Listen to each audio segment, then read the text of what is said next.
continue the case.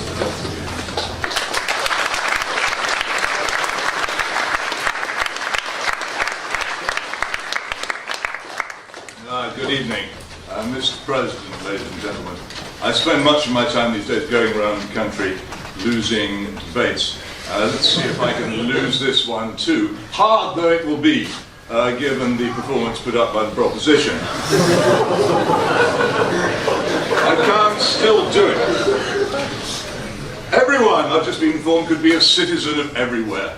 How nice. The whole idea of a sort of vast intercontinental car park where nobody is anywhere, nobody belongs anywhere, nobody's a foreigner and nobody's at home.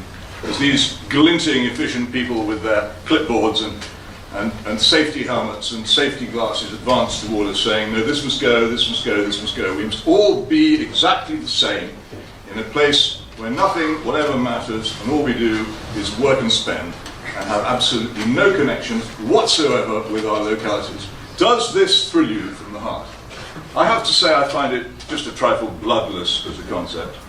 I also find it a tiny bit insulting to have the idea of the nation state, something in which I have lived all my life, in which my parents lived, in which my father risked his life to defend, being demeaned as some kind of source of racial hatred and genocide.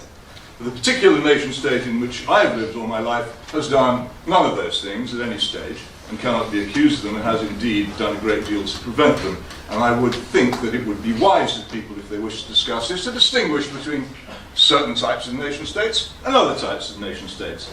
I do not think that this argument can be had by saying, because some nation states are unsuccessful, all nation states must go. What is actually being proposed is that this nation state must go. And in a way, this nation state in which we live and move and have our being, is the example for all nation states to follow. Not all of them can follow it, that's their misfortune, but some of them can, and as an example it seems to me to be better than the global nothingness which is being proposed as an alternative. I cannot accept the idea that love of country is itself a wicked thing. On the contrary, the nation state is fundamentally the largest unit in which it is possible to be effectively unselfish. That is its purpose. We know enough about each other within such a nation state to be able to be effectively unselfish to ourselves and indeed to outsiders. Where is the rescue going to come from? Where is the relief going to come from? Where is the intervention going to come from, if not from a nation state strongly, ethically and morally motivated to do good, and used to doing good to itself in an ethical and moral fashion as ours does? This seems to me to be the fundamental argument. What do the proposition offer as an alternative? The European Union. Now, they seem to be in some way resentful of what they call backward-looking nationalism, which is discontented with the European Union. Has it occurred to them to wonder why? Is it possible? Has it crossed their minds that the reason why so many people have taken against the European Union, whether they be in France or Germany or Spain or Hungary or several other parts of the European Union, is because the European Union has failed them? Because they look around it and they see there is no work for them to do. Because they look around it and they see themselves in the grip of mad scientists who've imposed on them the most ridiculous currency since the ruble, which is dragging down their economies and destroying economic life. Do they perhaps feel that maybe, just possibly, the European Union has also made a mistake by inviting into its landmass huge numbers of people it cannot conceivably integrate? Do they feel that they have been abandoned? Actually, yes, they do. If something fails, it is not unreasonable for people to turn to an alternative, and it is extremely intolerant, foolish, lofty, patronizing, and fundamentally wrong to tell those people that they've done this because they're racial bigots and potential murderers. We're told also, here is the thing, yes, genocide and ethnic cleansing belong to the nation state. I have to say, this is a straightforward falsehood. One of the greatest genocides ever committed in the past 200 years was committed by that great multinational, multi-ethnic state, the Union of Soviet Socialist Republics, which under Stalin launched a mass famine, which was, I have to say, not directed against any one nationality, but against millions of people whom that government despised and thought were disposable and who were starved to death in vast numbers by that wonderful multi-ethnic, idealistic, utopian non-nation, non-state, of a kind which all utopians have always liked until it turns out to be like that. I'm sorry, it doesn't seem to me to be remotely true. Now, there is another small point here that I think does need to be made.